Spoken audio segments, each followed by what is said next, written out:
Creo que ya estamos grabando. Bienvenidos a Frente al Tablero, un canal dedicado a la formación ajedrecística, porque sabemos que el ajedrez es mucho más que un juego. Y dicho esto, vamos a continuar viendo el Tratado General de Ajedrez de Roberto Grau, tomo 3, configuración de peones, capítulo 12, peones aislados y doblados en el centro. Hemos considerado ampliamente el problema de la configuración de peones, verdad indestructible de la técnica del ajedrez. Sabemos que la estrategia íntegra de la partida, el valor de las piezas, el bueno o mal final, las casillas débiles, la importancia mayor del caballo y la preponderancia de los alfiles, todo, absolutamente todo, depende de la existencia de cadenas de peones en el tablero, de su disposición y de las posibilidades que ofrece la línea avanzada de combate. La configuración de peones es el frente neurálgico de la batalla. Es la línea de combate que debe quebrarse para poder valorizar las piezas. Por eso posee nuestro curso un vivo interés y valor para el aficionado, y por esa misma causa no hemos querido dejar de mencionar alguna posición frecuente que puede producirse en el curso de la lucha y merece ser conocida, porque se trata de una relativa excepción a las reglas que hemos establecido. Bien sabemos que los peones doblados, cuando están aislados, son de una debilidad muy grande, maxime si se encuentran en una columna abierta.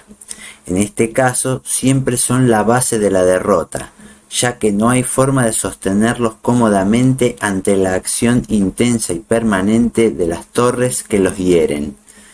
Pero esta debilidad es mucho menor si están doblados en una columna bloqueada por otro peón enemigo, lo que impide que los peones doblados puedan ser objeto de un ataque frontal del adversario. A pesar de esto, los peones doblados y aislados son siempre un grave mal orgánico de la partida. Dejan casillas débiles y se ven privados del elemental recurso de sostenerse entre sí. Pero hay alguna excepción a la regla, y es cuando se trata de peones doblados en la columna rey en primer término y a veces en la columna dama. No pretendemos afirmar que se trate de una situación excelente la de tener un peón en E3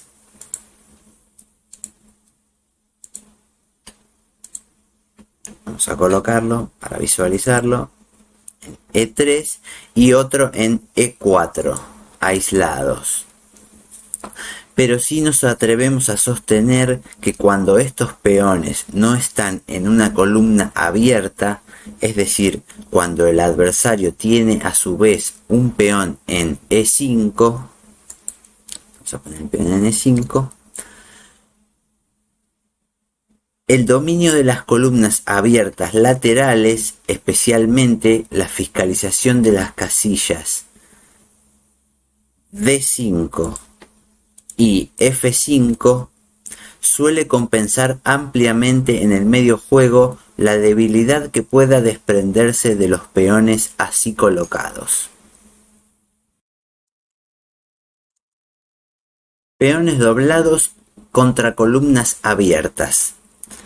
Podríamos explicar, pese a sus defectos, cuáles son las compensaciones valiosas de una configuración de peones de este tipo, no para preconizarla, ya que no es posible hacerlo, sino para advertir al jugador, aún al ajedrecista calificado, que puede tenerla en cuenta, ya que son abundantes los recursos tácticos que brinda. Los peones doblados en la columna rey y en la columna de dama, especialmente los primeros, que son más usuales y más fuertes en compensaciones, tienen la desventaja natural de los peones sin sostén y se prestan a la agresión enemiga. Pero se compensa esto mientras no se llega al final si los peones no están en una columna abierta, lo que sería muy grave. Pongamos ahora esta posición que muestra el diagrama. Con las piezas blancas, peones en A2, B2, C2, E3, E4, G2, H2. Posición de las negras. Peones en A7, B7, C7, E5, F7, G7, H7. Se trata de una configuración casi simétrica, a no mediar el cambio que surge del peón alfil rey blanco que ha debido colocarse en la casilla E3.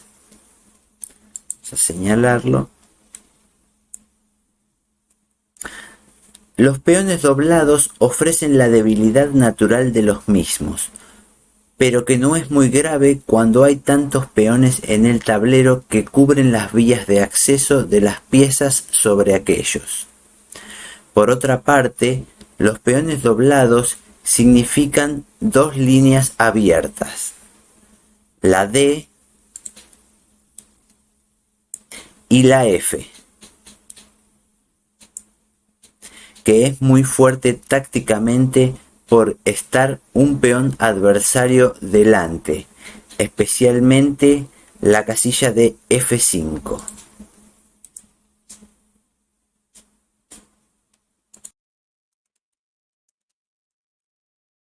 Lo mismo sucedería si llevamos el peón negro de F7 a E6. Así. Para mostrar otra posición típica.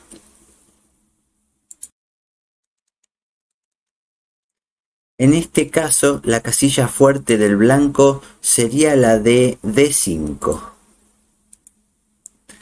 Por otra parte, el peón de E3 no es tan inocuo como otros peones doblados, ya que ejerce una acción de fiscalización muy importante sobre los cuadros F4 y D4, e impide que el adversario pueda hacer de los mismos puntos fuertes. Bien sabemos que la base de todas las aperturas y de casi todas las maniobras es la posición de esas casillas centrales, y los peones así dispuestos lo impiden. Esta es la causa por la cual los peones doblados en el centro, en una columna cerrada por un peón adversario, suelen originar posiciones llenas de recursos y, por el contrario, los peones doblados, aún en esa misma situación, en los flancos, suelen ser significativamente más débiles, porque ejercen acción sobre puntos menos importantes y porque las columnas abiertas que dejan tienen mucha menos importancia. ¿Quiere esto decir que subsisten todos sus defectos con ninguna de las compensaciones que hemos señalado para los peones centrales doblados y aislados? Un buen ejemplo. Y para dar mayor interés al tema y poder explicarlo mejor, mostraremos una partida aleccionadora. En ella se impuso el contendiente que luchaba contra los peones doblados, pero no sin antes haber tenido que atravesar por graves riesgos y posiblemente también en mérito a alguna jugada débil del adversario. Pero la lucha muestra generosamente la gama de temas tácticos que surgen del peón central doblado y aislado. La partida fue así. Vamos a la parte de análisis.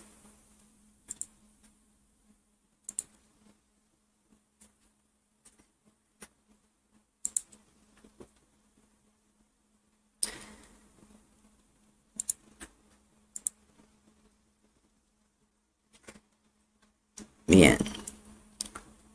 Apertura de peón dama. Buenos Aires, 1925. Con las blancas, Roberto Grau. Con las negras, Nogués Acuña. D4. Caballo F6. Caballo F3.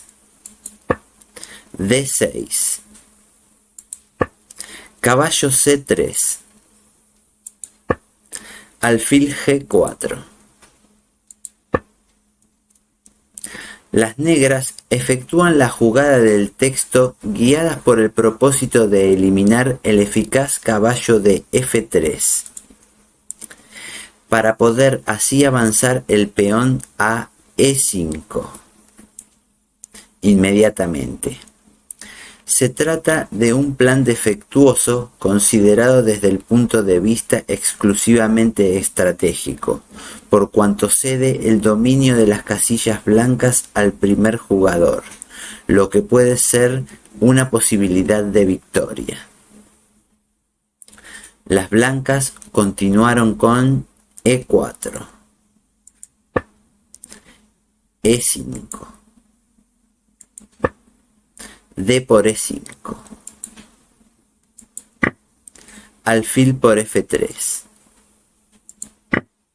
Dama por F3.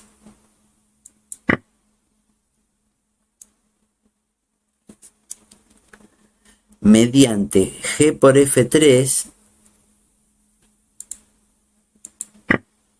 las blancas lograrían hacer perder el enroque a las negras, pero considerando que esto no es generalmente imprescindible cuando han desaparecido las damas y que la forma de aumentar la ventaja de posición es más difícil con las piezas menores, se optó por la jugada del texto.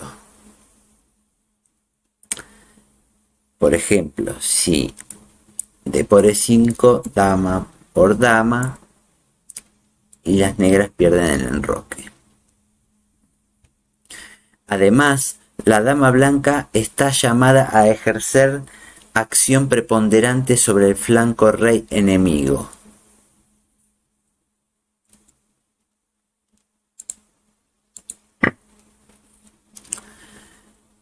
Las negras continuaron entonces con D por E5, dama G3. Excelente jugada que completa el... Dama G3. Excelente jugada que completa la anterior. Marca el comienzo de una serie de dificultades para el negro, que no puede vencer fácilmente la presión que la dama ejerce sobre el ala izquierda, trabando el desarrollo. Las negras continuaron con caballo B D7, alfil C4, C6, enroque corto, dama C7,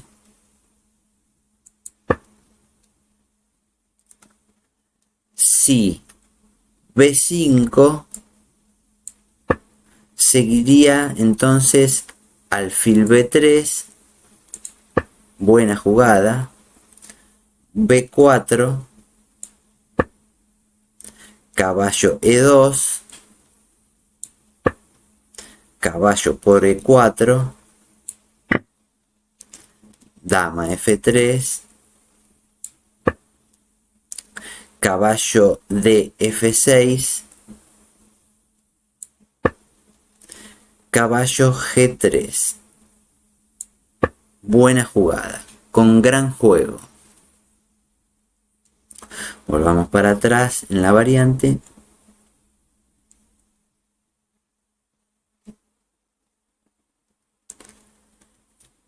Entonces las negras continuaron con dama C7 y las blancas siguieron entonces con A4. Afirmada la preponderancia en el flanco rey, las blancas fijan la situación en el de dama, como una advertencia a un posible enroque largo. Se adelantan asimismo a la amenaza B5 y B4 que antes enunciamos. Las negras continuaron entonces con caballo C5, F3,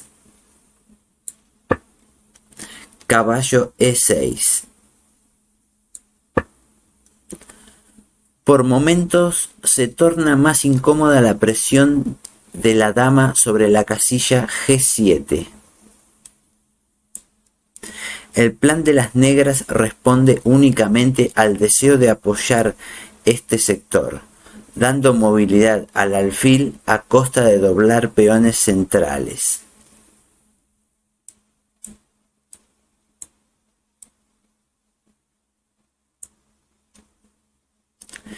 Es realmente la mejor perspectiva.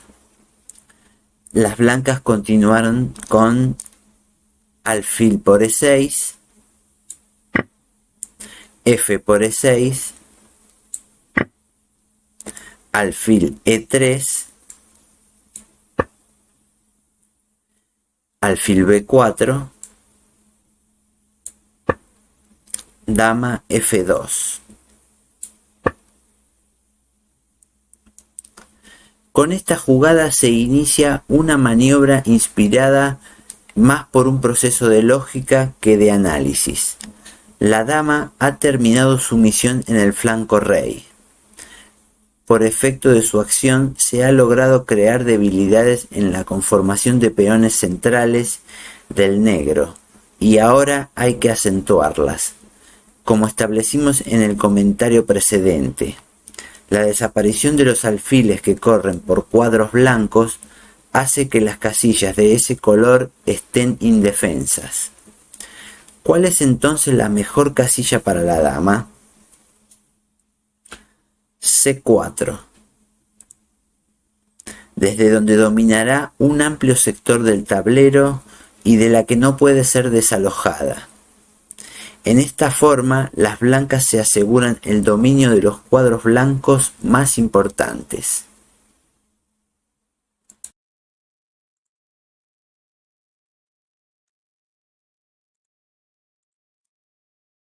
Las negras continuaron con enroque, dama E2,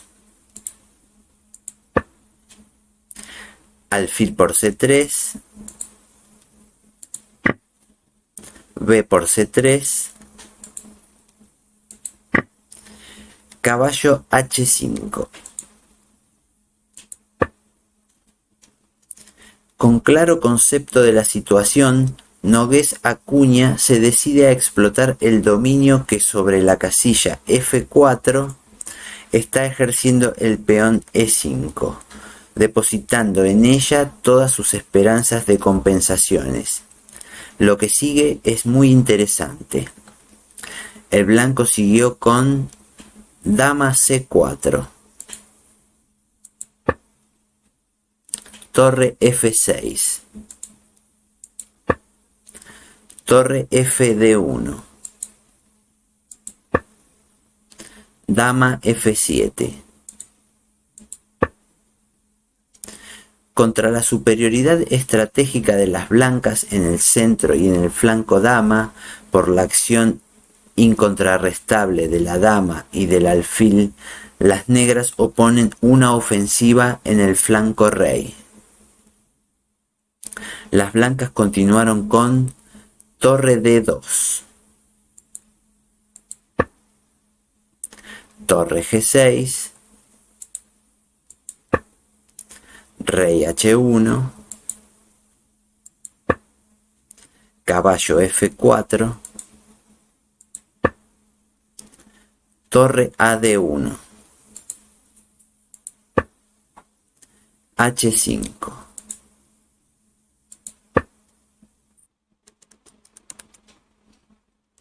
Lo mejor contra la amenaza torre D8. Si torre F8 en lugar de H5, seguiría entonces torre D8, caballo por G2, alfil C5. Buena jugada, ganando. Volviendo para atrás en la variante hasta el momento de H5.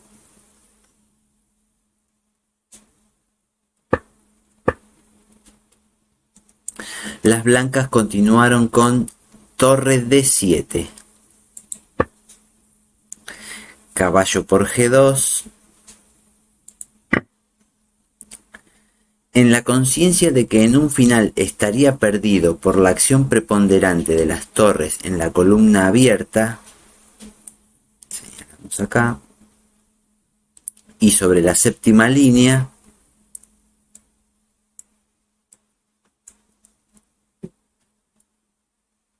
Nogués Acuña decide a jugarse entero mediante una combinación dudosa pero muy difícil de refutar. Larga resistencia se habría dado mediante, en lugar de caballo por G2, hacer la jugada dama F6 y seguiría alfil por F4, dama por F4, dama E2, H4, H3. Pero una vez neutralizado el ataque sobre el flanco de rey y consolidada la situación, las blancas deben ganar, por la difícil situación del flanco dama, por la acción que desenvuelven en la columna D y por la eficaz posición de la torre sobre la séptima línea enemiga. Volviendo para atrás en la variante,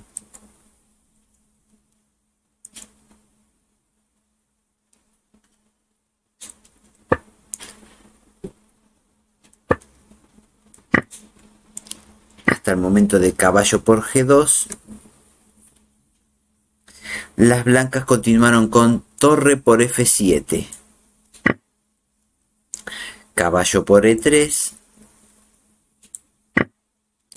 dama E2, única para evitar un desastre. Si en cambio hubiesen jugado dama C5, seguiría caballo por D1, torre D7, para evitar perder la torre por el rey, B6, y al mover la dama entraría el caballo en F2 con mate. Entonces, volviendo para atrás a la jugada del texto, dama E2 jugaron las blancas, a lo que las negras respondieron caballo por D1, torre D7, caballo B2. Es evidente que si hubiesen jugado caballo por C3, seguiría dama C4, caballo B1, dama B3, ganando el caballo. Entonces, volviendo hacia atrás, hasta el momento que las negras jugaron caballo B2, las blancas continuaron con F4. Una jugada enérgica con la que las blancas se aseguran la victoria. Para lograrlo es necesario eliminar la eficaz torre negra que está ejerciendo una acción violenta sobre el rey blanco, limitando su actividad y haciendo difícil la partida a pesar de la ventaja material. Las negras continuaron con torre G4.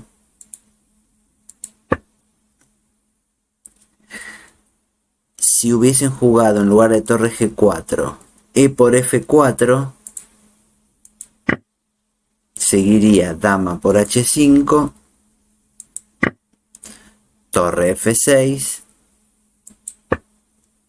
E5, torre F5,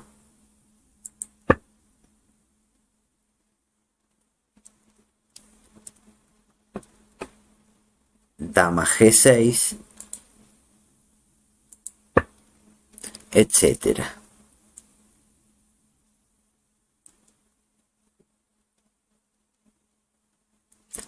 Volviendo para atrás a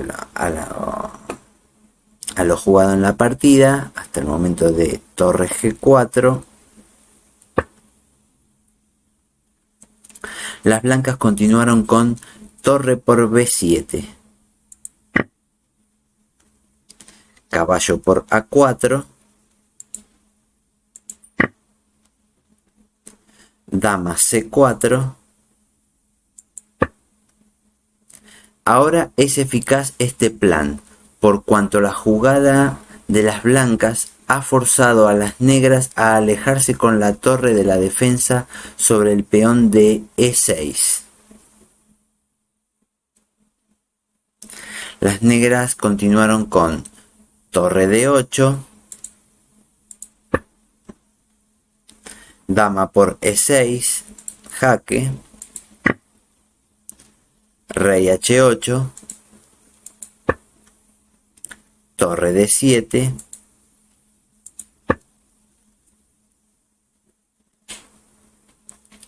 torre B8. Si en lugar de torre B8 las negras capturaran en torre por D7, seguiría dama E8, jaque, rey H7, dama por H5, jaque, rey G8 y dama por G4.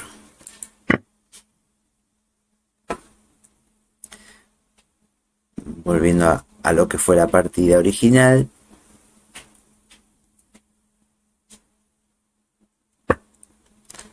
las negras jugaron torre B8 y las blancas siguieron con H3.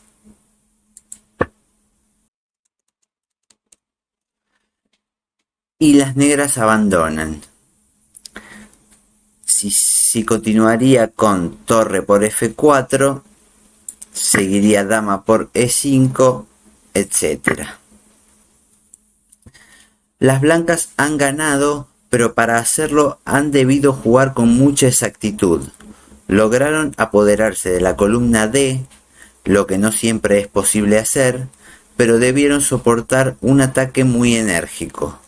De no haber efectuado las negras la bonita pero defectuosa combinación de la jugada 22, la partida habría tenido aún dificultades serias.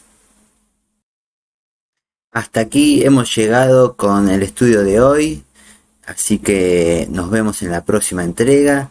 No olviden darle like, compartir y suscribirse y mantener la campanita activada para que les llegue la notificación de la próxima clase. Será hasta la próxima. Hasta luego.